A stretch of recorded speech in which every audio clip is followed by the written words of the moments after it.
सोनमान अपने घोड़ों और रथों समेत आया और एलीशा के घर के दरवाजे पर खड़ा हुआ। और एलीशा ने एक कासिद की मार्फत कहला भेजा, जा और यरदन में 7 बार गोता मार, तू तेरा जिस्म फिर बहाल हो जाएगा। आमीन। किताबे मुकद्दस का पढ़ा, सुना और समझा और कबूल किया जाना हम सबों के लिए बाइस से बरकत हो। दोनों हाथ उठा के कहें आमीन, सारे हाथ लहरा के कहें आमीन। आज का जो टॉपिक है वो है हुक्म में जिंदगी। हमारा आपने पहले भी पढ़ा है, सुना है, लेकिन कुछ खुदा ने आपको सिखाना चाहता है। हुक्म में सब बोलेंगे, हुक्म में जिंदगी है। देखा सोनमान अपने घोड़ों और अपने रथों समेत कहां पर आया? एलीशा के शहर सामरिया। और लिखा उसके घर के पास आके उतरा। तो उसका माइंड सेट ये था कि मैं जाऊंगा, आगे लिखा भी है, माइंड सेट ये है कि मैं जाऊंगा तो मर्दे खुदा मेरे जिस्म पे हाथ लगाएगा, क्योंकि उसने मुनादी सुनी थी। और मुनादी किसने की थी? इस पे एक लड़की ने मुनादी की थी, वो बच्ची जो असीर करके ले गया था। असीर आजकल आज तक यही सोच रहे हैं कि मेरे कलाम सुनाना की हो सकता है। खुदा ने इसलिए कलाम की दोनों बच्चों के लिए, लड़कों के लिए, कि ये कलाम सुनाएंगे तो लोग बदलेंगे।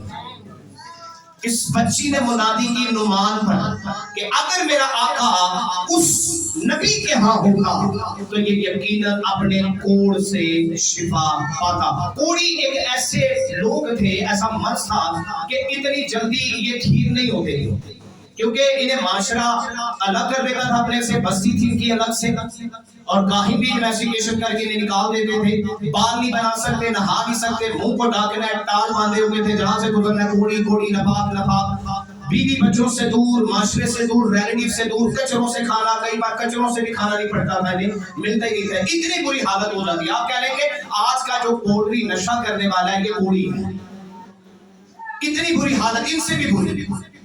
अब ये इसकी हालत बड़ी क्रिटिकल है, तो बेचारा गम के अंदर है और ये आराम का रहने वाला है, आरामी है, ये यहूदी नहीं है, ख्याल रहे, यहूदी कौम का नहीं है, बल्कि यहूदी लड़की ने मुनादी की इसके ऊपर कि अगर मेरा आका उस नबी के यहाँ होगा, इसका मतलब उस बच्ची ने एलीशा को देखा है।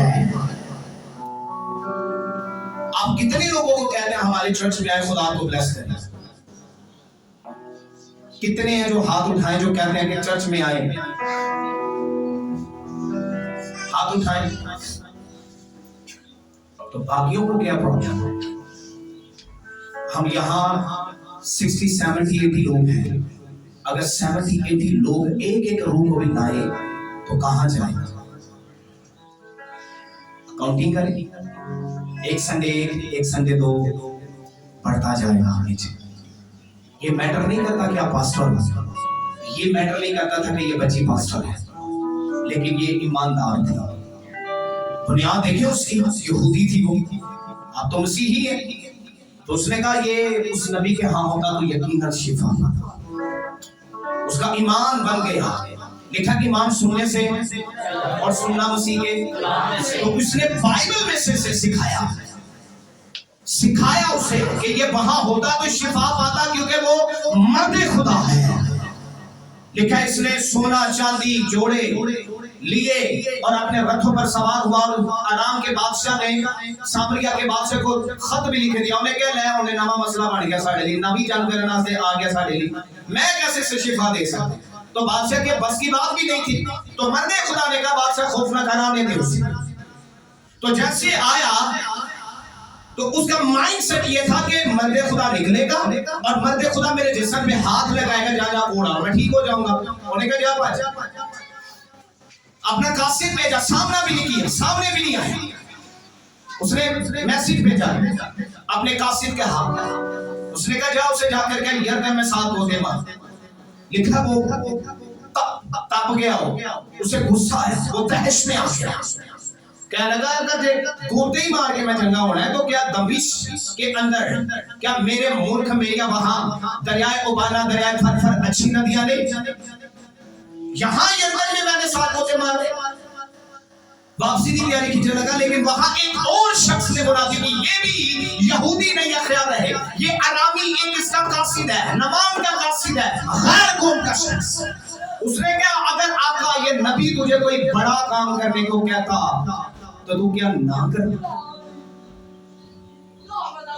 गौर करें इस बात। तो मैं इतनी सी क्या कि साल साल में रोजे रख क्या, मैंने आपको ये कहा था कि 7 रोजे में, मैंने कोई बड़ा काम करने के लिए तो नहीं कहा था। खुदावंद ने मुझे जितना मैसेज दिया मैंने आपको दे दिया। मैं और आपकी बुआ जी ये नहीं बता रहे कि हम फास्टिंग में आ रहे हैं। आप भी जितने मेरे साथ हैं, मैं मुकासिद रखा हुआ। मेरा बेटा दाऊद 7-8 साल, मुझे इतनी खुशी हुई कि वो भी फास्टिंग में ठहरा हुआ था। तो स्कूल में उसने अपनी ब्रेक टाइम दुआ करके फास्टिंग ओपन की। तो घर में आके बता रहा था कि मैंने भी फास्टिंग में है, मेरे बच्चे मेरी बेटियां पूरी फैमिली फास्टिंग में है, आप लोगों के लिए खुदा के रसूल।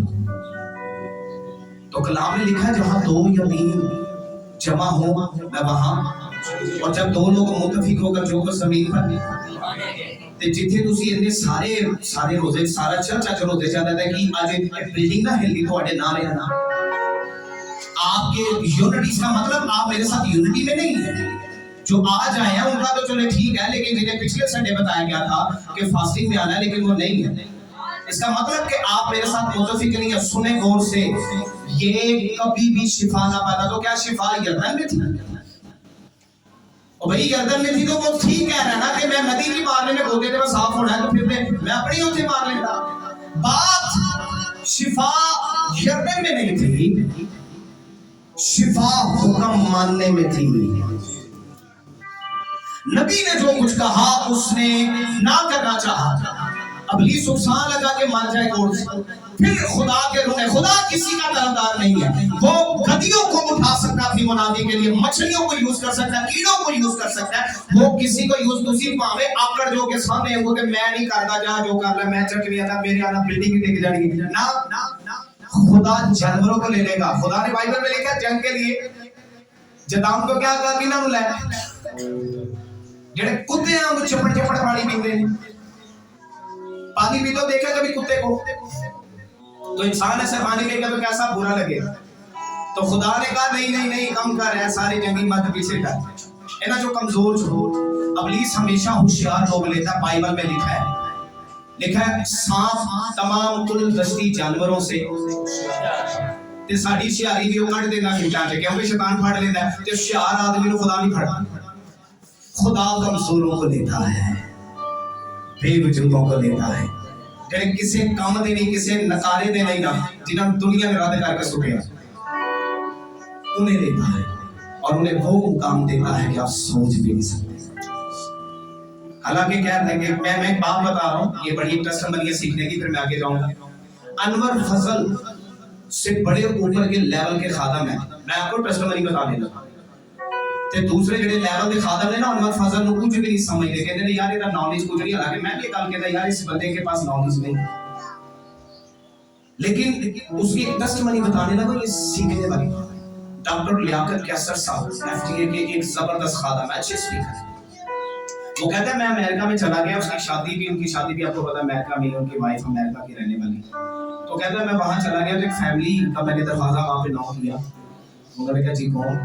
कहता जी मैं ना गॉड, आपने मुझे पहचाना नहीं, मैं खादिम पाकिस्तान का एक प्रिंसिपल हूँ बाइबल कॉलेज। कहती आई एम सॉरी मैंने आपको नहीं पहचाना, मैं पाकिस्तान में एक ही खादिम को जानती हूँ। उसने कहा कौन? उसने कहा मैं ना गॉड अनवर फजल। मतलब इतना बड़ा खादिम। उसने कहा मैंने उसको जानती हूँ, मैं उस मैना गॉड को जानती हूँ। तो उसकी कामयाबी का राज बता गया या कैसे सब खुद बता। कह रहे थे कि ये हर वक्त दुआ भी पढ़ा रहता था। तो मैं से कहता था कि यार बाइबल भी पढ़ लिया कर, कि बाइबल स्टडी चली आ जा। तेन मैं जिदों देखिया हर वक्त दुआ जी प्यारे है।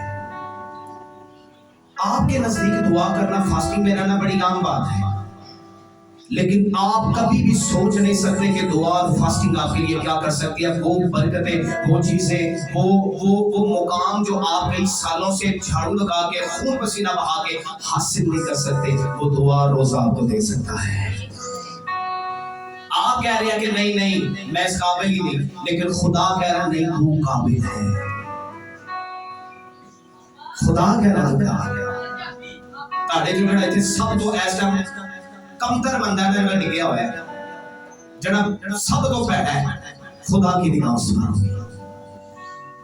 ते जड़े अपने माइंड ਨੂੰ बड़ा चलाने ने ना मैं बड़ा होशियार हां फनकार हां ते फनकारन के ना अच्छा तू थले क्योंकि तू अपनी फनकारी बहानियां है फिर वो शैतान ਉਹਨੂੰ फड़ लेता आजा फनकार ते ਮੈਨੂੰ चाहिए। लिखा नहीं है बाइबल में सांप फूल दश्ती जानवरों से ते उन्हें वो भी फड़े से मासूम जानवर कौन है बाइबल में? परिंदा, कबूतर। उसकी मानी यीशु ने तशरीह दी ना, कबूतर की मानी भोले और सांप की तरह होशियार, और रुल्कुस किसकी मानी यीशु मसीह पर आकर ठहरा, कबूतर की मानी ठहरा। इसका मतलब खुदा मासूमों को, फूलों को अपने जलाल के लिए उठाकर इस्तेमाल करता है। हालेलुया। ये खुदा की बरकत है, कुदरत है। इसलिए होशियारियां बंद करो, अपने आप ਨੂੰ ਝੁਕਾਓ ਤੇ ਕਬੂਲ ਭੋਲੇ ਬਣੋ। ਭੋਲੇ ਜਿੱਥੇ ਹੁਸ਼ਿਆਰ ਬਣਨ ਦੀ ਗੱਲ ਹੈ ਉੱਥੇ ਤੁਸੀਂ ਭੋਲੇ ਬਣੇ ਹੁੰਦੇ, ਤੇ ਜਿੱਥੇ ਭੋਲੇ ਬਣਨ ਦੀ ਗੱਲ ਹੈ ਉੱਥੇ ਹੁਸ਼ਿਆਰ, ਤੇ ਜਿੱਥੇ ਹੁਸ਼ਿਆਰ ਬਣਨ ਦੀ ਗੱਲ ਹੈ ਉੱਥੇ ਭੋਲੇ।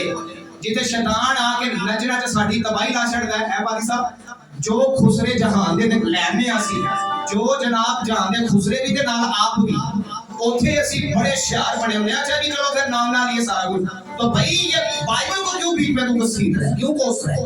ये तेरी मर्जी है, तेरे काम ने नचना नहीं, लेकिन याद रख वो लानतें जो तूने खुद अपने लिए ऑन की है, दरवाजे लानतों के खुले हैं, फिर छाती क्यों पीटता खुदा के आगे कि मैनू काटे ना लानता चो। तुसी एक बच्चे का ब्याह कर लो ना तो तुम्हारे 10 साल सूद नहीं लथ दी। उसकी वजह पता क्या है? तुसा शैतान नु ना नचांदे हो ते नाल आप ही नचदे हो, ते ओही अद्धी रात नु आके डालियां ने चुके ला जांदे ने ते खाने च दे किते। ये ते साडे ब्याह ने, ये ते साडे काम ने, साडियां खुशियां भी अधूरियां। समझ आ गई मेरी बात? होशियार ना बने, बाइबल के मुताबिक भोले रहे। और ये बंदा होशियार बनने लगा, दुआन कोड़ी कहता जी यही गल सी उठी उठी मार लेना, चलो निकलो। ये अपने आप को बड़ा बड़ा हो के मैं ना कौन समझदा। उन्हें कहा सुन जे तेनू कोई बड़ा काम करने लई कहंदा, पहाड़ ते चढ़न लई कहंदा, चिला करने लई कहंदा ते ना करदा, मार ले। ये जे की जान दे मार जाके साथ डूबिया, हो सकदा तेरा गोड़ चला जाए। उतर गया, पहले गोदे पे कुछ नहीं, दूसरे पे कुछ नहीं, तीसरे पे कुछ नहीं, चौथे पे कुछ नहीं, ते मायूस होया होना, ते यार कोसरा भी होना वेला। पांचवें में भी कुछ नहीं, ओदो भी की पता कोसरा है उन्होंने अपने नौकर नोखा कर दो आया, बे कुछ भी नहीं। छठे पर भी कुछ नहीं, लेकिन जैसा 7वां गोता उसने मार कर ऊपर आया, लिखा उसका बदन बच्चे की जानी पाक और साफ। ना शिफा पानी में है, ना गोतों में है, शिफा खुदा के हुक्म में है। अगर आप मानते हैं तो आज यहाँ बाइबल स्टडी के लिए कहा जाए ते नसदे ने, दुआली को ते भजणगे। ए हाल जे लीडरशिप दा ते जे इन्हां नूं बाइबल दी कोई गल पूछ लो ना ते अपनी थ्योरी बड़ी बयान करनगे। कई मरतबा ने मेरे ते भी थ्योरी झाड़दे होंदे ने, कोई नॉन पर्सन बचा उठ के ओ मैनू सिखा रहा होंदा, तो मैं सुनता भी हूँ, लेकिन खैर उसके बाद तो मैं उसे महसूस नहीं होने देता कि मैं उसे इग्नोर कर रहा हूँ। मैं सुनता हूँ कि इसे ठोकर ना लगे, लेकिन मैं कहना होता कि ये नहीं पता कि गाले को किथों मिली। यहाँ से किसी दिन मैसेज सुन के भी मूवी देख के जो गल्ला आगे देते चच देना चढ़ना शुरू कर देंगे। कितने घंटे खुदा के आगे बैठते हैं, कितना टाइम खुदा की हुजूरी में गुजारते हैं। बाइबल कितनी पढ़ते हैं, कितनी पढ़ते हैं, कितना टाइम बाइबल के साथ गुजारते हैं? मैं ये पूछ रहा हूँ। मेरे ख्याल तो महीने च भी कभी बाइबल नहीं खोलते, अगर खोले तो बाइबल आप साथ लेके। दुआ कितने घंटे करते?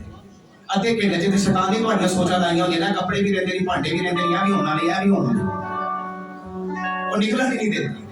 पर खादिम का कहना है कि तुसी जो दुआ च बैठे हो 2-2.5 घंटे ते शैतान तुहाडी सोच नहीं लगन देना, ते ਅਸੀਂ 2-2.5 घंटे दुआ करके बड़ा तीर मार लेते।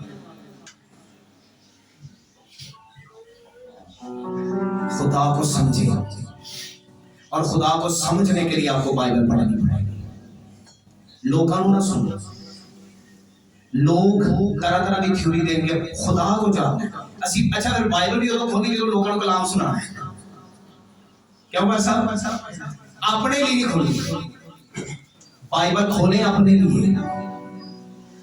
आप खुदा को समझे, जब आप कलाम को समझना शुरू कर देंगे, खुदा आपको बढ़ाना शुरू कर देगा, खुदा आपको साफ करना शुरू कर देगा, वरना मरते रहेंगे, आपको तजर्बा ही नहीं है जान। मुझे बड़ी खुशी हुई आपकी बुआ जी को फर्स्ट टाइम खुदा के पाक रूह ने तजर्बा दिया अपना आवाज सुनने का, ये बड़ी बात थी इनके लिए। तो हम लोग दोनों प्रे कर रहे थे, तो ये तसल्ली है इनके आपको पता है प्रॉब्लम थी, पेट में पानी था, तो वो प्रॉब्लम ऑपरेट के जरिए से काफी हल हो चुकी थी, लेकिन डॉक्टर ने दोबारा बुलाया नहीं। तो एक मेडिसिन डॉक्टर ने दी थी, उसने कहा ये आपने खाते रहना, ये आपके पेट का जो पानी है ना वो यूरिन के जरिए से आपके पेट को फूलने नहीं देगा, नॉर्मल रखेगा।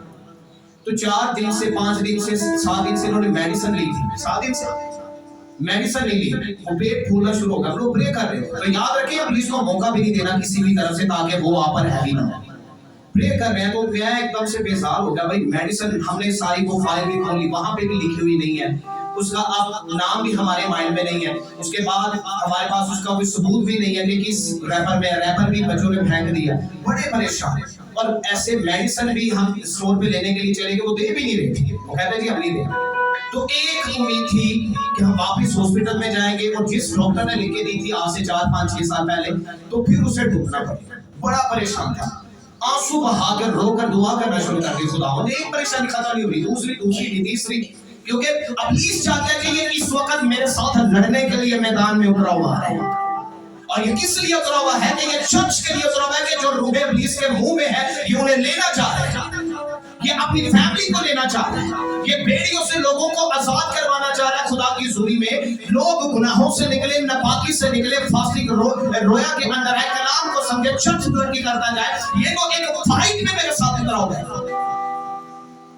प्रे कर रहे थे हम, मैंने अपने वालिद साहब को भी कॉल की, मैंने कहा जी जाएं जरा मेडिकल स्टोर पे, G8 में भी हम लेते रहे, शायद वो दे दे। वो कह रहे हैं कि भैया से नहीं दे सकते। हमने गूगल पे भी रिसर्च कर लिया, हमें गूगल पे भी मेडिसिन नहीं मिल रही, क्या करें। फिर ये अपनी कजन के पास गई, सुबह उठी, कजन को बताया जा, उसने कहा मैं कोशिश करूं। इसने सारा एड्रेस बताया, ऐसे वो हॉस्पिटल में रूम है, डॉक्टर बैठता है, तो वहां से आप सर्च कीजिए। तो उसने कहा मैं ले आऊंगी। हम जैसे ही दोपहर को प्रे करने लगे हैं, तो 1:35-40 में हम प्रे में, तो ये उठ के चली गई, साथ हमारे पड़ोसी है, उस बच्चे को कहने लगी बेटे मुझे कॉल कर। तो कॉल उसने कहा बुआ जी अभी मेरा फोन बंद है तो मैं करवा देता हूँ। उसने कहा नहीं, फिर भी ये हिम्मत नहीं। उसने कहा बेटे देखो जरा, वो हो गया। उसने कॉल की, तो उसने कहा बाजी आप वो मेडिसिन लेके आ रही है। उसने कहा अच्छा हुआ आपने मुझे रिमाइंड करवा दिया, मैं भूल चुकी थी, सुबह मैं लेने लगी, मैं भूल चुकी थी, लेकिन मैं निकल रही हूँ यहाँ से, मैं घर निकलने वाली थी, लेकिन अच्छा हुआ आपने रिमाइंड करवाया। तो आपको पता है कि रिमाइंड किसने करवाया था? खुदा के पाक रूह ने कहा उठ, उससे मेडिसिन नहीं ली और वो भूल गई है, उसे रिमाइंड करवा ताकि वो तेरी मेडिसिन लेते हुए आए। और जब उसे कॉल की तो उसने सेम यही कहा कि मैं भूल चुकी थी, थैंक यू सो मच आपने रिमाइंड करवाया। और खुदा ने जरिया भी पैदा कर दिया, जो मेडिसिन चाहिए थी वही मेडिसिन लेकर वो हमारे पास। खुदा बोलता है हर चीज में आपके साथ, अगर आप खुदा के कलाम के ताबिया हैं तो। 7 डेज से मेरे साथ फास्टिंग में है, कैपेसिटी नहीं है हालांकि इतनी, लेकिन ठहरी हुई है फास्टिंग के आप लोगों के लिए, इस चर्च के लिए। लेकिन चर्च का ऐसा रवैया मिलेगा तो फिर कभी भी हम आगे नहीं जा सकते। अगर हम आपके लिए जान देने वाला लिखा चर्च और वहां भी भेड़ों के लिए। आपको पता है मैं भी नीचे से कितनी फाइट उठ कर आया। इब्लीस ने मेरा जिस्म इस कदर बेजान कर दिया था, मेरी हार्ट रेट इतनी तेज थी कि मैं ऊपर ना हूं, और मैं बड़ी मुश्किल से दुआ में फाइट करके हम दोनों ऊपर आए हैं। वो जानता है कि ये ठहरेगा, यहाँ बैठेगा, ये मेरा बेड़ा गर्क करेगा। उसे पता है कौन सा शख्स मेरे लिए खतरा है, और उसे पता है कि इन्हें मेरा क्या है, ये मेरा नहीं है। उसे पता था कि मर्द खुदा अलीशा के मुंह से जब बात निकलेगी नुमान शिफा पा जाएगा। और आगे सुने, उसने कहा तेरा खादिम मिन्नत करता है कि ऐनों को वो किसी गैर मबूद के आगे ना झुकेगा। मुझे 2 खच्चर मट्टी दी जाएगा कि मैं अपने मुल्क में जाकर जिंदा खुदा के लिए मज़बा बनाऊं। मैंने जान लिया कि सामरिया में, इस्राएल में जिंदा खुदा है। उसने जान लिया, क्योंकि इब्लीस नहीं चाहता था कि ये जाने के कोई जिंदा खुदा है। इब्लीस नहीं चाहता कि आप जाने कि आपका यीशु जिंदा है, वो कभी नहीं चाहता। वो यीशु मसीह के जी उठने का भेद भी उसने यहूदियों को उकसाकर पैसे देकर सिपाहियों को मुंह बंद कर दिया ताकि यीशु के जी उठने की खबर लोगों को ना मिले। जब जी उठा लिखा फरिश्ते ने आके पत्थर हटाया, मत्ती 27 में लिखा पत्थर हटा दिया और बिजली की मानी फरिश्ता की वो रोशनी चमकने लगी। लिखा इस पहरेदार ऊंधे मुंह के उन्होंने जाके काहिनों को बताया उसकी कब्र की मोहरें टूट चुकी है, पत्थर हिल चुका है और वो वाकई जी उठा है। वो पता क्या कहने लगे, उन्होंने क्या कल किसी ने दसिया पैसे फड़ो मुंह बंद करो असी बादशाह माफी मना लांगे। तो लोग ही पूछा क्या क्यों देश के ला चुके लगे और आगे लिखा है यहूदियों में आज तक ये बात मशहूर है कि यीशु मसीह मुर्दों में नहीं जी उठा। ये इब्लीस की चाल है कि आपको समझने ना दे यीशु मसीह को। 7 चक्कर यरू की दीवार के गिर्द लगाएंगे। इसने कितने गोते मारे? तो कितने चक्कर लगे थे यरू की दीवार ते जे 6 लांदे जे 6 लांदे 5 लांदे। अच्छा कई आलसी भी होने ने, कई आलसी ने जेड़े आज नहीं आए ते कई आलसी भी होने ना ले आने यीशु ने कोई नया ही काम उठाया। पहला मूसा को जाने से छोड़ दी, इनकी बड़ी बढ़ाने की आदत थी। ले आने यीशु सुबह सवेरे ठांदा है, सुबह सवेरे लिखा उठते थे अहद का संदूक उठाते थे और आगे लिखा काहिन थे नरसिंगा फूंकते थे और लिखा कि मेंढे का सींग लेने आते और उसका सींग लेके नरसिंगा फूंकना है, अहद का संदूक उठाना और पीछे पीछे लोगों ने नारे लगाने हैं। इस स्केड्यूल में चलना, स्केड्यूल भी दसिया सी कि जिस स्केड्यूल जो आगे पीछे होंगे तो खुदा ने कुछ नहीं सारे करना, बड़ा सीक्वेंस बताया है। यीशु की किताब 6 बाब में से बात कर रहा हूं, 6 चैप्टर नोट कर लो। तो लिखा है जब ये बड़े सीक्वेंस के साथ चल रहे थे, नरसिंगे फूंक रहे थे और जा रहे हैं चारों तरफ चक्कर लगा रहे थे, उस यरू के लोगों ने कहा कि रोज आउंदे ने चक्कर ही ला के टुर जांदे ने, चल खैर पहला दूसरा तीसरा चौथा पंजवां और छठे चक्कर के अंदर लिखा है यरू की दीवार गिर गई। आपको पता कितनी मोटाई थी उसकी? 30 फीट चौड़ी दीवार थी, 2 गाड़ियां आसानी से गुजर सकती, रथ इतनी मजबूत दीवार और 7 फीट ऊपर ऊंचाई उसकी। ते एडी जल्दी करेना ना भी नहीं लगती, लेकिन कलाम खुदा में लिखा, खुदा ने कहा था तुम 7 चक्कर लगाना और नारे लगाना, मैं यरू की दीवार को गिरा दूंगा और तुम्हारे सामने जो दीवार है जैसे गिरेगी फिर तुम उससे सीधे शहर में घुस जाना। आज आपके रास्तों में दीवारें हैं जो आपको बढ़ने नहीं देती, वो नाकामी है, बुज़दिली है, आलसीपन है, कलाम को नजरअंदाज करना है, इतवार के दिन की अहमियत को ना जानना, 7वें दिन की अहमियत को ना जानना। हुक्म मिला था इन्हें भी और इन्हें हुक्म मिला जैसे दीवार फटी, अंदर के माल लुटा, कोई भी वहां पे उन्होंने यरू के लोगों को नहीं छोड़ा सिवाय हफाशा जो है वहां, उसके अलावा उसकी फैमिली के अलावा सबको मार दिया था, क्योंकि उस हफाशा राहत ने कहा था मुझसे वादा करो कि तुम मेरी फैमिली को यहाँ से ले जाओगे, क्योंकि उन्होंने बना दी थी खुदा के लोग। हफाशा की गल कर लिया जे कोलगस जिस्म बेचने वाली, खुदा ने उसे यूज किया, खुदा से लोगों को छुपा है जिन्हों असी पैरी नजर ना मिले तो ताकि अपनी धी भी कहांगे कि कुड़ी का करदार चंगा नहीं था। आपको पता है एक शख्स ने अपनी बेटी की कुर्बानी चलाई, इफ्ता चला दी, किसका बच्चा था ये? राहब हफाशा का बेटा था ये। खुदा इसके साथ आज के सदा प्यो शराबी होए, मां का करदार ना चंगा होए तो लोग आंदे कदे लै ही दुआ की कहंदी तेरा प्यो ही नहीं चंगा, मां ही नहीं चंगी, वो तो भाई उसका कसूर तो नहीं। खुदा ने राहब हफाशा को भी उठा लिया, आगे उसके बेटे को भी छोड़ लिया, और ऐसी कुर्बानी किसी ने बाइबल के अंदर नहीं दी जो इफ्तार चलानी ने दी है। इतना बड़ा काम किया उसने। 7 चक्कर 7 गोते, और खुदा ने लिखा 6 दिन के अंदर अपना काम खत्म किया और 7वें दिन आराम किया। तकी खुदा थक गया सी, लिखा 7वें दिन आराम किया और 7वें दिन को बरकत दी। और तुम्हारी मत वजी है, तुम्हारे 7वें दिन भी होश नहीं आती। 7वें दिन की अहमियत को समझे। इस दिन भी असीं सुते पे रहने वाले जनाब, हाल साडे भैड़े, ते खराड़े ते पूछोगे ना हाँ भाई की गल हो जी अज तेरी नहीं सी करे उस बंदे को